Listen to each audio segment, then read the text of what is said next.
সেই জায়গাটার নাম হবে, সেই জায়গাটার সময় হবে, বয়স হবে 50,000 বছর। কত বছর? 50,000 বছর। কোরআনে কারীম বলছে 50,000 সানা। কত বছর? 50,000 বছর। তারপর আমাদের যখন বিচার আচার হবে, বিচারের পরে জান্নাত হবে, জাহান্নাম হবে, মাঝখানে আরেকটা জায়গা আরাববাসী হবে। এই তিন স্থানের পরে চূড়ান্ত পরিণতি যখন হবে জান্নাত জাহান্নাম, এই ফয়সালা আগে আল্লাহ পাক আরেকটা সেতু আমাদের জন্য নির্ধারণ করে রাখবেন। সেই সেতু পার হয়ে সবাইকে চলে যেতে হবে। জাহান্নামের উপর আল্লাহ পাক একটা সেতু নির্ধারণ করবেন। সেই সেতুর নাম আমরা পুল সিরাত বলি। যদিও হবে একটা সিরাত, পুল হলে সিরাত হবে না, সিরাত হবে।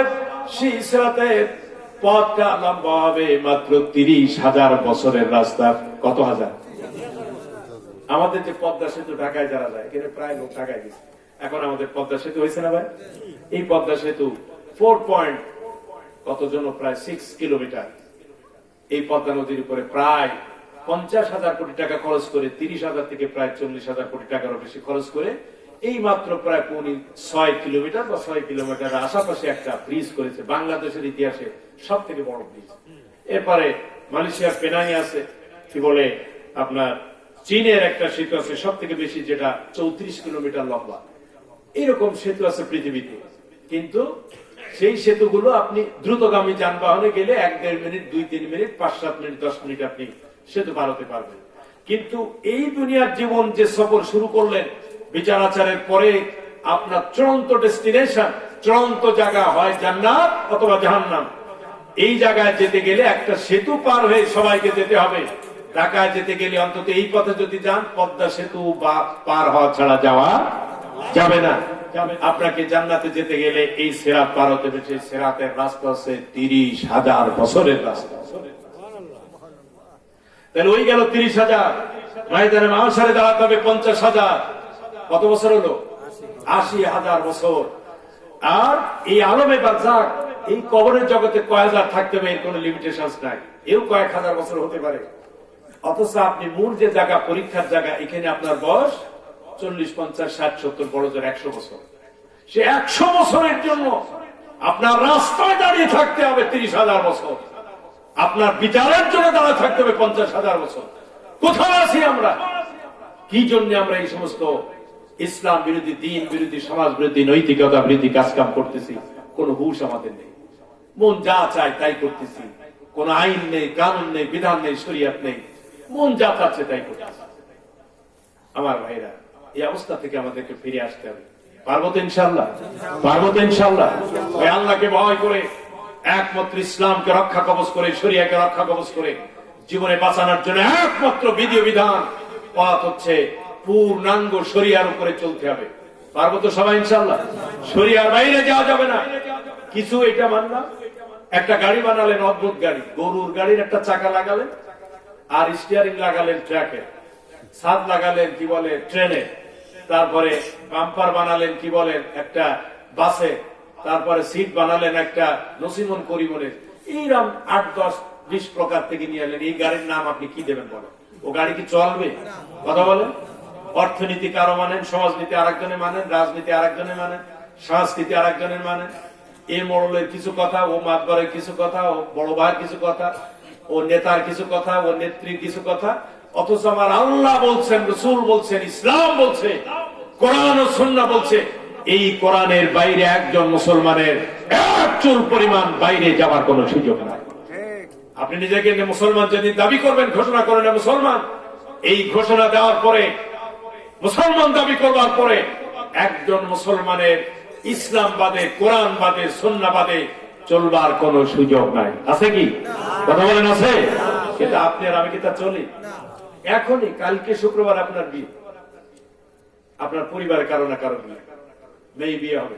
আমাদের সমাজে যে নিয়ম চালু আছে, মুসলমান সমাজ, গেট একটা বানাবো, ফিতা একটা বানাবো, সামনে টেবিল চেয়ার থাকবে, বাড়ির যত ভাগ্নি মেয়েরা আছে ওকে সামনে নিয়ে দাঁড় করাইছে।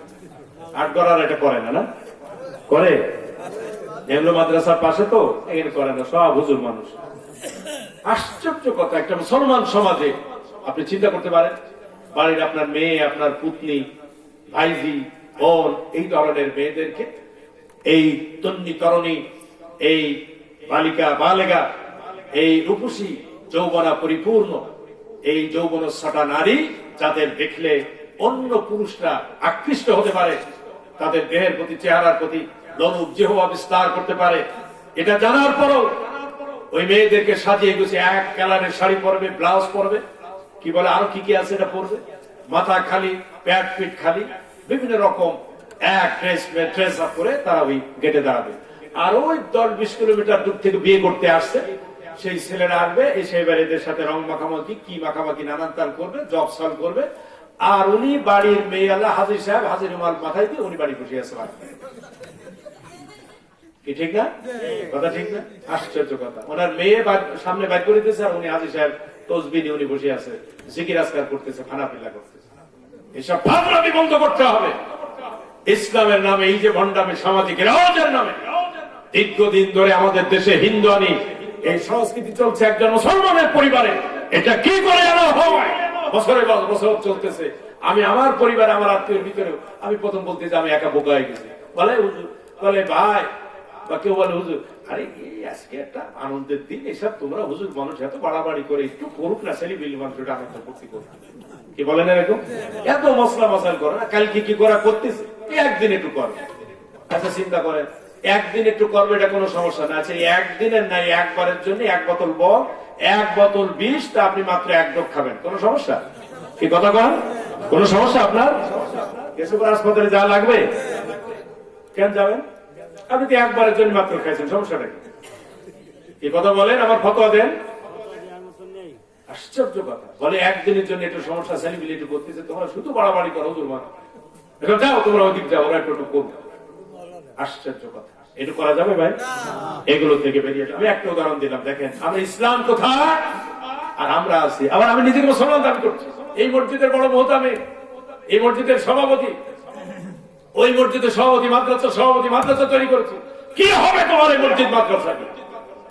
হাজারো তরুণ যুবক তার এই অশুভ চোখ দিয়ে, এই জিহ্বা দিয়ে, তার এই বাঁকা চোখ দৃষ্টি দিয়ে তোমার মেয়ের এই শরীর দেখে গেল, তোমার কোন ফিলিংস নেই, তোমার চিন্তা চেতনা নেই, কি জবাব তুমি আল্লাহর দরবারে দেবে? প্রিয় ভাইরা, এর থেকে আমাদের বাঁচতে হবে। আল্লাহ যেন আমাদের হেফাজত করে। আমি বলতেছিলাম, কোরআনে কারীম সূরা জিনজাল বলতেছে আমাদের আখিরাতের কথা স্মরণ করিয়ে দেয়। আমাদের উঠতে হবে এই প্রায় 1.25 লক্ষ বছরে এই বিশাল রাস্তা পার হয়ে বিচারের পথ আল্লাহর দরবারে হাজির হতে হবে। কেউ সেদিন সাথে থাকবে না। আহারে, আমাদের যখন মামলা মোকদ্দমা হয়েছে গত কয়েক বছর আগে, হয়েছিল না ভাই? কোর্টে যেতাম, যে দিন পড়তো সেখানে বারান্দায় দাঁড়িয়ে থাকতে হতো, যে 9টা, 9:30, 10টা যেতে হবে, বেলা 1টা, 1:30, 2টোর সময় ডাকবে। নবাব যাতা নবাব, জমিদারের বাচ্চা জমিদার ওখানে ডাকবে, যখন ইচ্ছা উনি ডাকবে, আমাদের কিচ্ছু বলার নেই। কারণ আমার পরিচয়, আমি অমুক তমুক, অমুক বংশের ছেলে, আমার বাপ অমুক, এইসব কোন গল্প চলবে না। আমি আসামি। ওখানে কি? আমি আসামি, আমার কোন কথা চলবে না। দুনিয়ার মার্কেটে যদি এই অবস্থা হয়, আখিরাতের ময়দানে তুমি কোন ছাড়বো? তোমার কথা কে শুনবে? তুমি কে? কি পরিচয় তোমার?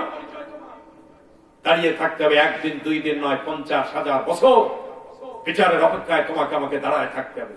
মুসলমান কোন হুঁশ নাই, জ্ঞান নাই। আমরা যে যার মতো চলেছি বলগাহীন ভাবে, কট্টালিকা প্রবাহে, আমাদের কোন হিসাব নাই, কিতাব নাই। অথচ আমার মৃত্যু আমার দুয়ারে দাঁড়িয়ে আছে, আমার ঘরের কাছে দাঁড়িয়ে আছে। যে কোনো মুহূর্তে আজরাইল আমার কাছে আসতে পারে, আমাকে সিজ করে নিয়ে চলে যেতে পারে। আর বাগানে যে কবর হবে, একদিন যে একটু কান্নাকাটি, আর কান্নাকাটি তো এখন নেই, টোটালি কান্নাকাটি বন্ধ হয়ে গেছে। একদিন কোন রকম একটু আফসোস, একটু গল্প 5-10 মিনিট টানলো, ও লোকটা ভালো ছিল কি খারাপ ছিল, পরের দিন এই লোকটা নিয়ে আর কোন আলোচনা নেই। আশ্চর্য কথা। তাহলে আপনি একটু হিসাব করেন তো ভাই, কি করলেন? আমি আমার এই আইয়ুবার কথা মনে পড়ে, খুব মহব্বত করতো, আমার ভাইগো ভাইগো বলে বলতো। আমার একটু সিনিয়র, 3 বছরের 4 বছরের সিনিয়র, নেমবাজারে পড়তো। আমার এখন খুব মহব্বত করতো, সবাই করতো। তার কথাটা মনে পড়ে গেল। দেখলে জড়াই মারা দুধ, আপনাদের ভাইগো ভাইগো কেমন আছে, কি খাবার, চা খাবার। এই লোকটাও কামাই রোজগার করবার জন্য বহু পয়সা করি কামাই করেছে, সয় সম্পদ করেছে, দালান বাড়ি করেছে, গাড়ি বাড়ি করেছে। হঠাৎ করে অসুস্থ হয়ে গেল, চলে গেল। কোথায় চলে গেল তার কোন আলোচনা আছে? এখন কথা বলেন, আছে? আলোচনা নেই। তাহলে ওই আইয়ুব ভাই যা অর্জন করেছে তার যতটুকু পুঁজি আছে ওই পুঁজি নিয়েই কবরে থাকতে হবে, ওই পুঁজি নিয়ে আখেরাতে উঠতে হবে। কথা ঠিক কিনা বলেন? এর বাইরে কেউ নাই। এখন ছেলেরা আছে আমাদের ভাইপোরা, অনেক মহব্বতে সম্মান করে, শ্রদ্ধা করে, তারা পাগল তাদের দুনিয়া কামাই করবার জন্য। আপনারা মাইন্ড করবেন না, আমি তার খারাপের জন্য বলতেছি, বোঝাবার জন্য বলতেছি। প্রায় এরকম অবস্থা। এখন বাপের কথা স্মরণ করবার সময় কি এখন আছে? সেই সময় আছে। তাহলে আমরা কি বুঝলাম? যে আমার পুঁজি আমাকে তৈরি করে যেতে হবে। কি কথা ঠিক না ভাই? আমার পুঁজি, আমার ছেলে চিন্তা করবার সময় নেই। তাদের অন্তর আছে, আমি বুঝি, তাদের মহব্বত আছে, কিন্তু ভাই সময় নেই তো, ব্যস্ত। সে সময় কোথায় আমার? আমি ঘটা করে ঘন্টা পর ঘন্টা বসে আমার আব্বা জানের জন্য কানবো, চিন্তা করবো, ফিকির করবো, সেই সময় আমার নাই। তাহলে আমাকে চিন্তা করতে হবে, ভাই আমার পুঁজি আমাকে তৈরি করে কবরে যেতে হবে। পারবো তো ভাই ইনশাআল্লাহ? একটু নিজেদের ব্যক্তিগত ইবাদত বন্দিকে একটু বাড়াই দিই, নামাজ বাড়াই দিই, নফল নামাজ বাড়াই দিই, নফল রোজা বাড়িয়ে দিই। আমরা হাঁটতে, চলতে, ফিরতে, বসতে, যেখানে বসি, দোকানে বসি, মাঠে বসি, আমরা ব্যক্তিগত কিছু জিকির আজকার আছে, এগুলো আমরা করতে পারবো না? সুবহানাল্লাহ আছে, আলহামদুলিল্লাহ আছে, লা ইলাহা ইল্লাল্লাহ, আল্লাহু আকবার, সুবহানাল্লাহি ওয়া বিহামদিহি, সুবহানাল্লাহিল আযীম, এসব দোয়াগুলো আছে না? এগুলো বেহুদা কথা, ফাও কথা, গপ্প গুজব। এই যে আমি প্রতিদিন এই রাস্তা দিয়ে আমি কলেজে যাই, আপনাদের এই মোড় দিয়ে যাই, এই রাস্তা দিয়ে যাই, দেখি এই মোড় আছে, ওই সামনে পেছনে মোড় আছে, সামনে মোড় তো প্রতিদিন দেখায়, মানুষ বসে আছে, গল্প করতেছে, ঠ্যাংটা ঠ্যাং তুলে দিয়ে চা খাচ্ছে, বিড়ি খাচ্ছে, আর টেলিভিশন দেখতেছে। আর মুরব্বীদের এখন বাংলা কথা বলতে, মুরব্বীদের এখন টেলিভিশন দেখার ঠেলা বেশি। এখন দাড়ি পেকে গেছে। আমি এই নির্বাচনের সময় প্রচারণায় গেলাম, আমাদের এই গাজী সাহেবের সাথে আমরা প্রচারণায় গেলাম, বহু মানে ডজন ডজন উদাহরণ দিতে পারবো। এরকম চার দোকানে তো সব বসে থাকে, শত শত মানুষ বসে আছে। ভাই আসসালামু আলাইকুম, আমরা আসছি এইভাবে। এখন মুরব্বী হা করে তাকায়, মুরব্বীর হুশ জ্ঞানী নেই যে মানুষ আছে, হা করে তাকায় আছে, হাতে সেই কাপ, তার হুশ জ্ঞানী নেই যে মানুষ আসছে, সালাম দিচ্ছে। ইয়াং যুবকরা লাফ দিয়ে ঠেলে উঠতেছে, ক্যারাম খেলতেছে, সালাম দিচ্ছে, মোসাফা করতেছে, মানুষের মুরব্বীর হুশ জ্ঞানী। এরকম মুরব্বী আছে না? আমি বলছি চাচা, যে গালে বাঁচি যাবে এই অবস্থা কেন? কি দেখতেছেন এই বয়সে? এই টেলিভিশন এই যা দেখতেছি, এইসব খারাপ ছবি মুভি, কি এগুলি দেখতেছি? আহারে, এই বয়সে ওইসব না করে আমি একটি দোয়ার কথা বলেছি, একটা বার সুবহানাল্লাহ, আমার সাথে বলেন সুবহানাল্লাহ, আরো জোরে বলেন সুবহানাল্লাহ। এই সুবহানাল্লাহ আপনি যে একবার বললেন, সারা জীবনে আপনি 50 লক্ষ বার ধরেন এইটা আপনি আমল করবেন। আর একজন 50 লক্ষ একবার বলবেন, কয়বার? তাহলে ওর বেশি হলো কয়বার? কথা বোঝেননি? বেশি কয়বার? মাত্র একবার। আপনি 50 লক্ষ বার, আর সে 50 লক্ষ একবার। এই মাত্র একবার সুবহানাল্লাহ বেশি বলবার কারণে কিয়ামতের ময়দানে বিচারের পরে দেখা যাবে যে এই দুইজনের মর্যাদা আল্লাহ পাক জান্নাতে দিয়েছেন। জান্নাতে সে পার্থক্য হচ্ছে, এর ধরেন 10 তলা বা 50 তলা একটা বিল্ডিং, আর ওই একবার সুবহানাল্লাহ বেশি বলবার কারণে ওর 50 তলা আর একটা বিল্ডিং অতিরিক্ত। কি ব্যাপারে বলতেছে, আমরা তো আমল প্রায় সমান করেছি, প্রতিযোগিতা করতাম, তোমার এত বড় একটা বিল্ডিং কেন? আমল হিসাব করে ঘেটে ঘেটে দেখা যাচ্ছে তার সারা জীবনে আমলের ভিতর একবার সুবহানাল্লাহ বেশি। ঠিক আছে না ভাই? তাহলে আমরা মাত্র একটা বাড়িতে সুবহানাল্লাহ বললেন, খুব কষ্ট হয়েছে? একেবারে এক মন ওজন এটা। তাহলে এইটা আমরা ওই যে চার দোকানে আপনি 2 ঘন্টা, 2.5 ঘন্টা, 3 ঘন্টা, 5 ঘন্টা, 6 ঘন্টা বসে থাকা পার্টিও আছে। এই যে বসে থাকে আপনি বেহুদা, অনর্থক, নিরর্থক, ফালতু, আজগুবি এইসব কথাবার্তা বাদ দিয়ে আপনি বসে থাকেন, জিকির করেন। এই গিরায় তসবিহ করতে পারেন, কিন্তু সহি হচ্ছে এই যে আঙ্গুলের গিরা আছে না, কি আছে ভাই? এই গিরায় আপনি বলবেন। এই গিরা কিয়ামতের মাঠে, হাদিস শরীফে এসেছে, গিরা কিয়ামতের মাঠে আপনার পক্ষে সাক্ষ্য দেবে। এই গিরা কথা বলবে, গিরা সাক্ষ্য দেবে। এই জন্য আপনি এই গিরা চাপ দিবেন, সুবহানাল্লাহ সুবহানাল্লাহ, এভাবে আপনি গুনতে থাকবেন। যত বেশি গুনবেন, গিরাকে টাচ করাবেন, গিরাকে সাক্ষ্য রাখবেন, এই গিরা আপনার জন্য কিয়ামতের মাঠে কথা বলবে। আমরা এই তসবিহগুলো আদায় করতে পারবো না? আমরা এগুলো করবো। রাস্তায় হাঁটতেছেন, মাঠে কাজ করতেছেন, যে কোনো অবস্থায় আপনি পড়েন, টার্গেট করেন আমি 500 সুবহানাল্লাহ বলবো, 1000 বলবো, সমস্যা কি? প্রিয় ভাইরা, আমি বলতেছিলাম আখিরাতের ময়দান কঠিন ময়দান, সে তো ঘন্টার পর ঘন্টা লাগবে। ওই যে আমি বলেছিলাম সময় দেখেন আর 5 মিনিট 7 মিনিট আছে, বোধহয় 1 ঘন্টা হতে 5-7 মিনিট নাকি 8-9 মিনিট আছে, 8-9 মিনিট আছে। এর ভিতরে আমি চেষ্টা করবো শেষ করে দেওয়ার ইনশাআল্লাহ। আমার ভাইরা, আখিরাতের ময়দান বড় কঠিন ময়দান, লম্বা ময়দান। আল্লাহ তাআলা বলছেন এই ময়দানকে সামনে রাখো, এই জীবনকে সামনে রাখো, আর দুনিয়ার জীবনকে সাজাও, দুনিয়ার জীবনকে তৈরি করো। পারবো না ভাই? ইনশাআল্লাহ আমরা এগুলি পারবো। আল্লাহ রাব্বুল আলামিন সূরা জিলজালের ভিতরে আমাদের দৃষ্টি আকর্ষণ করেছেন এই পৃথিবীর মতো বিরাট জায়গা কম্পনের পর কম্পন দিয়ে, ধাক্কার পর ধাক্কা দিয়ে পৃথিবীকে একেবারে আলু ভর্তা বানায় ফেলবেন কে? জোরে বলেন কে? আরো জোরে বলেন কে? এই ভূমিকম্প হয় না ভাই? দেখছেন না, গত কদিন আগে হলো। আমি আমার এই বাসায় 3 তলা বসে আছি, এর ভিতরে হয়ে গেছে টের পাই। পাশে আমার ছেলের প্রাইভেট টিচার সে বলতেছে, ভাই ভূমিকম্প হয়ে গেল, ধাক্কা বাবাই করতেছে। ঢাকা সহ সারা দেশে খোঁজ নিয়ে দেখেন যে কি বিরাট ভূমিকম্প হয়ে গেছে। এই বিরাট পৃথিবী, এই বিল্ডিং সহ, পাহাড় সহ, গাছপালা সহ বিরাট জমি, কি পরিমাণ পাওয়ার, কি পরিমাণ এনার্জি এর পেছনে থাকলে এগুলি এরকম করে কম্পন সৃষ্টি হচ্ছে, নাড়ানাড়ি করতেছে, বিল্ডিং গুলি ধসে পড়ছে, যেটা আমরা সচক্ষে দেখতে পাচ্ছি। এই কথাটা কোরআনে কারীমে আল্লাহ তাআলা বলছেন যে আমি কিয়ামত যখন করতে চাইবো তখন পৃথিবীটা কম্পনের পর কম্পন দিয়ে, ধাক্কার পর ধাক্কা দিয়ে পৃথিবীকে আমি আলো ভর্তা বানায় ফেলবো। তাহলে আমাদের এই দুনিয়ায় যে ভূকম্পন দেখলাম, ভূমিকম্প দেখলাম, এ দেখে আমাদের বিশ্বাস হয় না যে আল্লাহ তাআলা কিয়ামত করতে পারবেন? হয় ভাই? আল্লাহ পাক কিয়ামত তার একটা হুকুম মাত্র। ইযা আরাদা শাইআন আইয়াকুলা লাহু কুন ফায়াকুন।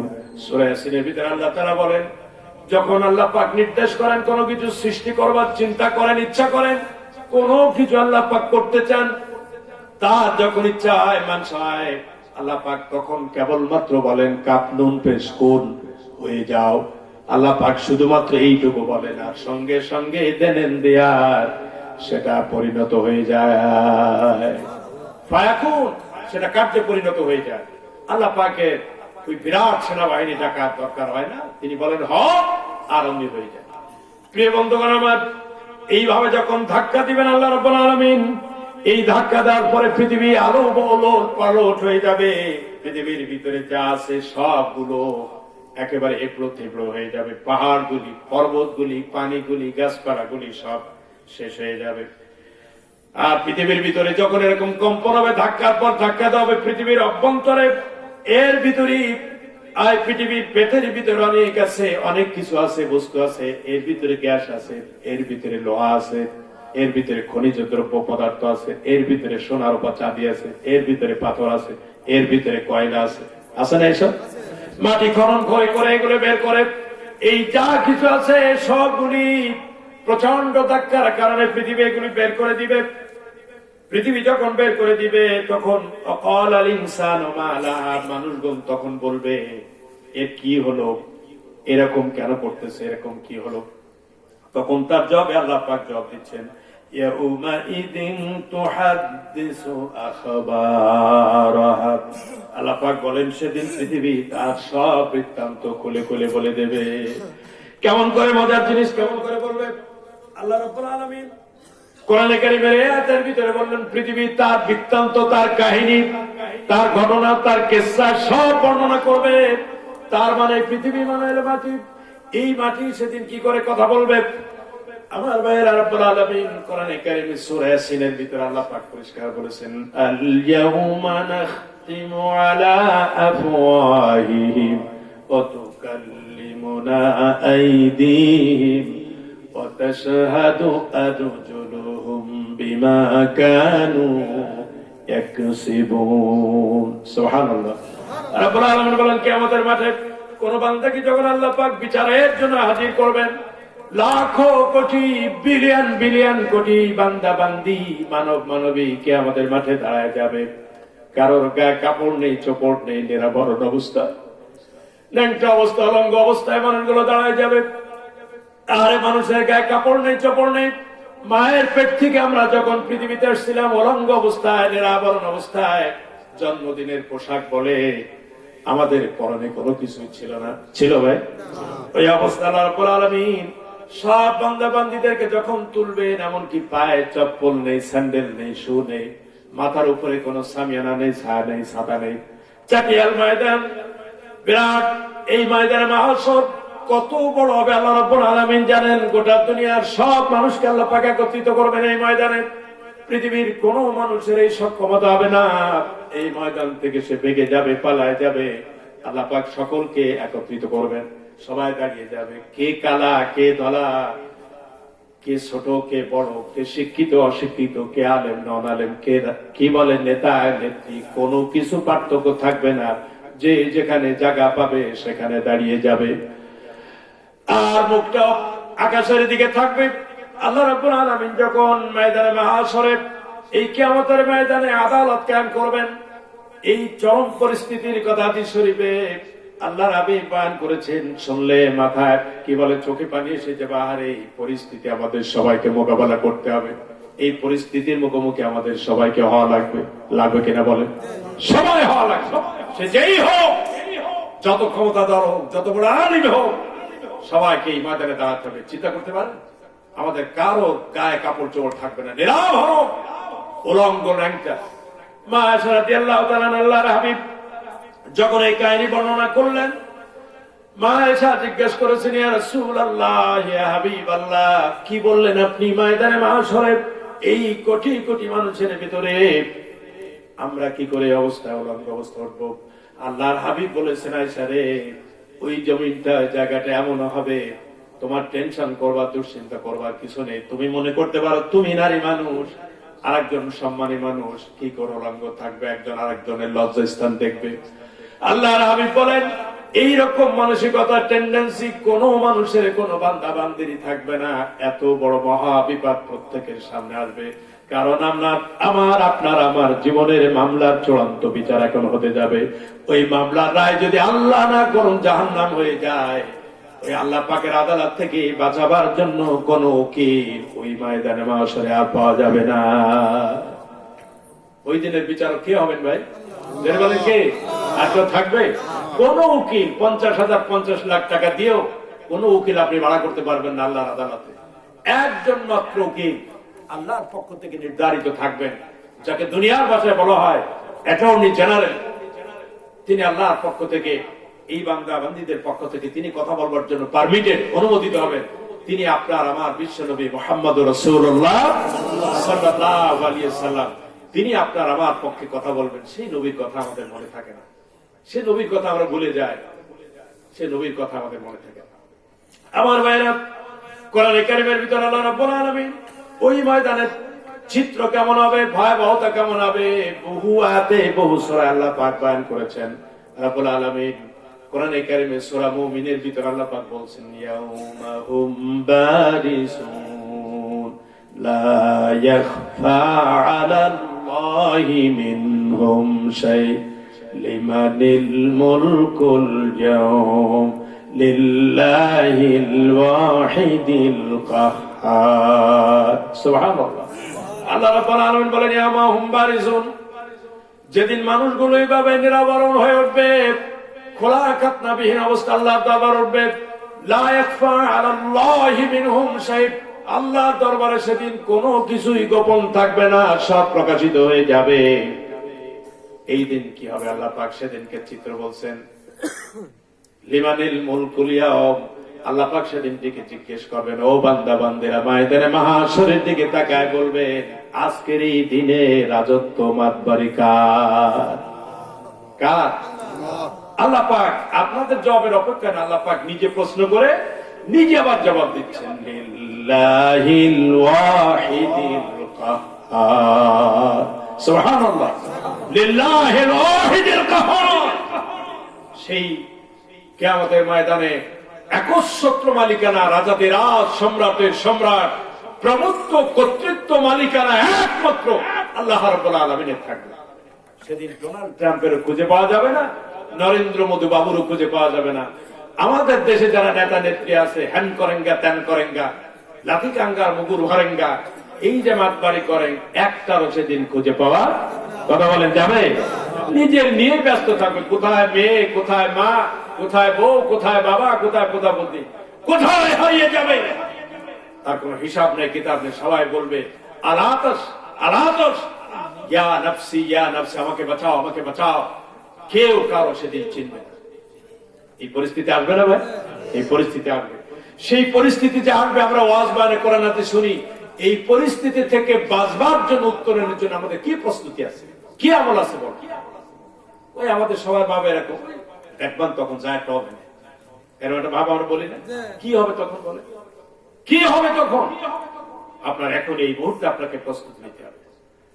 আমার ভাইয়ের, আল্লাহ রাব্বুল আলামিন সেদিন বলবেন, আল-ইয়াউমা তুজজা কুল্লু নাফসিন বিমা কাসাবাত লা যুলমাল ইয়াউম ইন্নাল্লাহা সারিউল হিসাব। সুবহানাল্লাহ।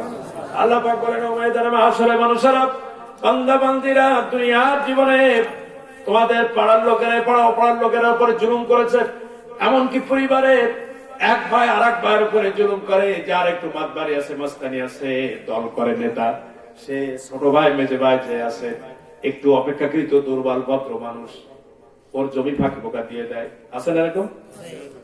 বাড়িটাও ফাঁকি দিয়ে দেয়, ঘরটাও ফাঁকি দিয়ে দেয়, বাগানটাও ফাঁকি দিয়ে দেয়, গাছগুলি ফাঁকি দিয়ে দেয়, পুকুর ফাঁকি দিয়ে দেয়, কিছুই বলতে পারে না। বাড়ি থেকে শুরু হয় জুলুম, পাড়ায় জুলুম হয়, গ্রামে জুলুম হয়, ইউনিয়নে জুলুম হয়, এভাবে করে দেশে জুলুমের এক প্রতিযোগিতা চলে। আল্লাহ রাব্বুল আলামিন বলেন, ও বান্দা বান্দীরা, তুমি দুনিয়ার জীবনে জুলুমের শিকার হয়েছো।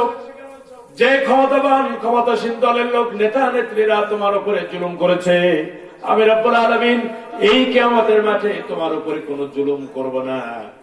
কোন বিন্দু মাত্র জুলুম কোন বান্দা বান্দির উপরে করা হবে না। জোরে বলেন সুবহানাল্লাহ। লা যুলমা আল-ইয়াওম, আজকের দিনে কোনো জুলুম হবে না। যার যতটুকু প্রাপ্য, সেই প্রাপ্য তাকে দিয়ে দেওয়া হবে। আমার ভাইয়েরা, এমনকি আল্লাহ পাক বলছেন, ইন্নাল্লাহা সারিউল হিসাব, বরং অত্যন্ত দ্রুত ক্ষিপ্র গতিতে তিনি হিসাব গ্রহণ করবেন। তাই লেগে যাবে 50,000 বছর। কত বছর আমার ভাইরা? 50,000 বছর সেই হিসাব দেওয়া লাগবে। আল্লাহ রাব্বুল আলামিন এরপরে বলছেন, বিআন্না রাব্বাকা ওয়া আলাহা, এটা কেন করবে? আল্লাহ পাক তাকে নির্দেশ করবেন, এই জমিনকে নির্দেশ করবেন, তাকে ওহী করবেন, তাকে নির্দেশ করবেন, তুমি বলে দাও তোমার ভিতরে যা আছে, কাহিনী আছে, তুমি সবগুলো বলে দাও। এই পৃথিবীতে আমি যত অপরাধ করেছি, নেমুলাটে যে হাটবারে মারামারি করেছি, রতন দিয়াকের সাথে আজকে মারামারি আছে, যাও ন্যায় অন্যায় দেখাতে কি নেই। ওই রতন দিয়ারা গত হাটবার 8 গলাকের একজনে মেরেছে। এইবার ও রতন দিয়ারা দেখবে, কি বলে, 8 গলার দেখবে, ও আমার 8 গলার ওই ছেলে যার মেরেছে, ওটা ন্যায়গত মেরেছে না অন্যায় মেরেছে, এটা দেখাতে কি নেই। রতন দিয়া যেটা পাবা সেই দিয়ে সাপাং সাপাং সেটা পছন্দ করে ভাঙ্গিয়ে চলে দিবা, তারপর আমি দেখবো। এরা বলতো না নেতারা, এই কথা কর না কেন? না, এসব করে না 8 গলারা, ভালো হয়ে গেছে এখন না। আমরা বহু শুনেছি ওই পাশ থেকে, রতন দিয়া, 8 গড়া, লক্ষণপুর ইত্যাদি ইত্যাদি, গৌরীপুর, এই সমস্ত কামগুলো আমরা করেছি। এই যে আপনি করলেন, করেছেন, এর জবাব প্রত্যেকটা অডিও ভিডিও কার কাছে আছে? কথা বলেন, কার কাছে আছে? আপনি যদি অন্যায় কোনো কিছু করে থাকেন, জবাব আপনাকে আল্লাহর দরবারে অনুপরিমাণ, অনুর ব্যাখ্যা তো আরো বিপদ। একটা একেবারে সর্বশেষ ধরেন, বালুকণা, একটা বালুকণাকে 100 ভাগ, 100 ভাগ করেন, তার 1 ভাগও এটা হলো অনু। এই অনু পরিমাণ যদি তার উপর জুলম করেন, অবিচার করেন, অনিচ্ছা করেন, সেটিও রেকর্ড হচ্ছে, আল্লাহ তাআলার দরবারে তোমাকে দেখানো হবে এবং তার দরবারে জবাব দিতে হবে। আমার ক্ষমতা আছে, মাতবাড়ি করে গেলাম, পারলি করে নিস, কিন্তু আল্লাহর দরবারে এই সব চলবে না। কিছু কিনা বলে আমার ভাইরা, আল্লাহ পাক বলেন, ইয়াউমাইযিন ইয়াসদুরুন নাসু আশতাতান লিউরা মা লাহুম, সেদিন মানুষ ভিন্ন ভিন্ন দলে বের হবে, কারণ ওদের কৃতকর্ম দেখানো হবে। দল দিয়ে, হাজার হাজার মানুষ দিয়ে টিউন অফিস ঘেরাও, ইউনিয়ন পরিষদ কাউন্সিল ঘেরাও, ডিসি অফিস ঘেরাও, এরকম করে না মানুষ? এই সব করার চান্স নেই। আল্লাহর আদালত ঘেরাও করবে, এরকম কোন চান্স আছে? কথা বলেন, 11 নম্বরের করবে, যে আছে, কোন সুযোগ নেই। দলে দলে যে হাজির হবে, আল্লাহ পাক তাদেরকে দেখাবে। কি দেখাবেন? আল্লাহ পাক বলেন, ফামান ইয়া'মাল মিসকালা যাররাতিন খায়রান ইয়ারা, ومن يعمل مثقال ذرة شرا يره। তুমি যদি অনুপরিমাণ ভালো কাজ করো, চোখের ইশারাও ভালো কাজ করা যায়, আবার চোখের ইশারাতে একজনের লাশ ফেলে দেওয়া যায়। এই যত ভালো কাজ তুমি করবে সবগুলো অডিও ভিডিও রেকর্ড হচ্ছে, সিসি ক্যামেরার ভিতরে আছে। আল্লাহ পাক সেদিন ডাকবেন আর বান্দাকে ডেকে বলবেন, এই হচ্ছে তোমার আমলনামা, ইকরা কিতাবাক কাফা বিনাফসিকাল ইয়াউমা আলাইকা হাসিবা। সুবহানাল্লাহ। বড় তোমার এই কিতাব, আমাদের আমলনামা এরকম দিয়ে বড়, এই যা আছে এটি তোমার আমলনামা। সকালবেলা ফজরের নামাজ পড়েছে, নামাজ পড়ে গেছে চার দোকানে, চা দোকানে যাইয়ে ঠ্যাঙের পর ঠ্যাং তুলে লাল পানি একটা নিয়ে বাম হাত দিয়ে ক্যাপাসিটার মেরিয়ে বলে যে অমুক পীর সাহেব আর ইমাম সাহেবের মেয়ে কি করে জানো, শুরু করে দিলাম। বলেন এরকম আমার ভাইরা, এই সব যা করেছেন আমরা করেছি, সবগুলোর হিসাব কিতাব আল্লাহর দরবারে দেয়া লাগবে। প্রিয় ভাইরা, রাত 12টা বেজে গেছে, আমি আর বাড়াবো না। অনেক লম্বা কথা বলার ছিল, বলা যেত, কিন্তু আমরা যদি অত কথা না শুনো, এই মূল বিষয়টিতে এতটুকু যা শুনলাম যদি আমরা আমলে নিতে পারি, আমাদের সামনে আছে আখেরাত। কি আছে ভাই? জোরে বলেন কি আছে? এই আখেরাতে দাঁড়াতে হবে, আল্লাহর দরবারে ইন্ডিভিজুয়ালি একাকী দাঁড়িয়ে যেতে হবে। বাবার নাম ধরে আপনাকে ডাক দেবে, আপনাকে দাঁড়িয়ে যেতে হবে। আপনার গোটা জীবন জিন্দেগির হিসাব আল্লাহর সামনে দাঁড়িয়ে দাঁড়িয়ে দেওয়া লাগবে। আমাদের মা বোনেরা আছে না, শুনছে না? মা বোনেরা কিছু আছে তো নাকি? এই মা বোনেরাও শুনছেন। মায়েরা বোনেরা, আপনাদের ব্যাপারে তো কথা বলতে পারলাম না, অনেক লম্বা ছিল। মেয়েরা, আপনাদেরকেও বেশি করে সচেতন হতে হবে। এখন সব থেকে বড় ষড়যন্ত্র এই দেশের ভিতরে, আন্তর্জাতিক বিশ্বে দুটো সম্প্রদায়, একটা হলো যুবক আর একটা হলো মা বোন। ঠিক আছে না? যুবকদের হাতে দেওয়া হচ্ছে মাদক দ্রব্য আর অস্ত্র। আগামী দিনের ভবিষ্যৎ দেশ পরিচালনার দায়িত্ব যারা গ্রহণ করবে, আমাদের তরুণ যুবক কিশোর, এদের হাতে একদিকে মাদক দ্রব্য, মদ, গাঁজা, তাড়ি, ভাঙ, ইয়াবা, হেরোইন, আরো কত কি আছে, এগুলো দিয়ে গোটা সমাজ এখন ছয়লা, স্কুল কলেজ মাদ্রাসা পর্যন্ত পড়ায় পড়ায় এখন এই মাদক দ্রব্য ঢুকে গেছে। এই কথা ঠিক কিনা বলেন? আর এদের হাত থেকে এই জাতিকে, সমাজকে যদি বাঁচাতে হয়, তাহলে অবশ্যই এই ছেলেগুলোকে আমাদের কোরআনের শিক্ষায় শিক্ষিত করতে হবে। এই কথা ঠিক আছে? এই ঠিক আছে আমার ভাইরা, কোরআনের শিক্ষা দেন, এরপর স্কুল কলেজ বিশ্ববিদ্যালয় পড়ানো করতেছে। আর আমার এই মা বোন যারা আছে, মা বোনদের ব্যাপার বলবো, মায়েদের এখন সব থেকে বড় ষড়যন্ত্র যে মায়েদের, তাদের কি করে বেপর্দা করা যাবে, তাদের কি করে রাস্তাঘাটে নেওয়া যাবে, তাদের এই ধরনের কাজ কাম করা যাবে, এই নিয়ে মায়েদের আন্তর্জাতিক ভাবে ষড়যন্ত্র। মা বোনদের বলবো, অধিকারের নাম করে রাস্তায় দাঁড়িয়ে হ্যান করেন ত্যান করেন করার দরকার নেই। ইসলাম আপনাদের অধিকার দিয়েছে, কোরআন হাদিস শেখেন, ইসলামী আন্দোলন করেন, কোরআনী আন্দোলন